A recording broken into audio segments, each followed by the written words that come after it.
My name is Holly Brooker and I'm here alongside Joe Robertson. We represent Make Sense. I'm going to be really honest. I have mixed feelings about being here today. It's really encouraging to have a full day set aside to, tackle online harm and, discuss or explore measures that could be used to address online harm. But on the other hand, I feel pretty annoyed, angry. In the past 5 years, we've had many inquiries, research reports, consultations, petitions, expert recommendations. We've had ministers travel internationally to see how other countries address online harm, yet no action has been taken. Worse, we've had promising initiatives scrapped, we've had digital safety teams reduced, and we've had piecemeal measures implemented, while young people continue to face harm daily, at breakfast, on the bus, at school, and on the way home from school, at home, in their bedrooms. As you'll know from our submission and our co-authored ACC commissioned report, there are 4 categories of online risks to children: content, contact, conduct, and contract across multiple platforms. Our written submission covered the research on these. One quick example to bring this research into reality: Snapchat promised safer teen accounts, but when we set up an account as a 13-year-old, we were instantly prompted to set up to share our location publicly. Social media and gaming sites act as storefronts for pornography. The porn sites have no age checks. Google and Bing host millions of rape and bestiality videos on the open web. Predators can and do approach children on Roblox, Discord, and Instagram. New Zealand has some of the highest classroom screen use in the world, yet principals report no national standards on how to keep children safe. MOE told us just last week that school boards are actually responsible for online safety at school, but board members are not online safety experts and they aren't given the information or tools they need to address this. I started my master's on pornography 8 years ago, assessing exploitative and demeaning sexual behaviours and the impacts on children. I had 3 kids at the time and my eldest was 4.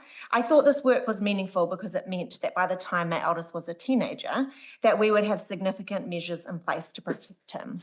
I knew and know what he's coming up against. The average age a child first sees porn is 12. Half of what he will see will be incestual. A third will be non-consensual.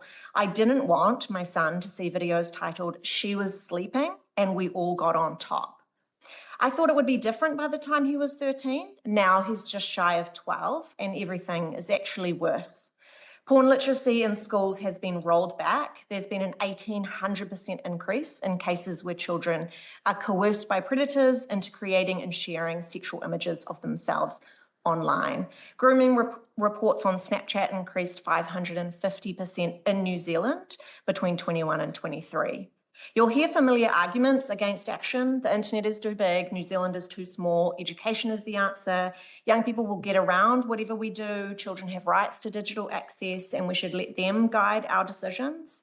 Just some really high-level responses to these. Privacy must, of course, be safeguarded, but it cannot be used as a shield for inaction. New Zealand is too small if we act alone. Partnering with other countries is the only answer. Internet Watch Foundation and NCMEC are existing examples of this. Minority groups are often cited as needing social media, yet research shows that these groups face higher rates of bullying, hate, and exploitation online, with many left vulnerable to adults exploiting that search for connection. Most young people actually adapt well to regulation over time, as we've seen with drinking, smoking, and driving. Exceptions will always exist, but largely compliance grows when they see the benefits to their well-being. Education is vital, but on its own, it's not a safety strategy. Expecting teenagers to bear the burden of protecting themselves online is not empowerment, it's abdication.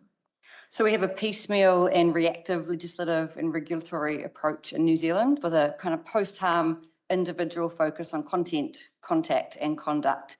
We believe that New Zealand needs a streamlined approach, a national strategy focused on harm prevention with a multi-agency approach, a Children's Online Safety Act to address all online harm across all platforms with clear definitions of harm, enforceable codes, safety by design standards, a duty of care focus, alongside age limits for sites publishing adult content or conduct.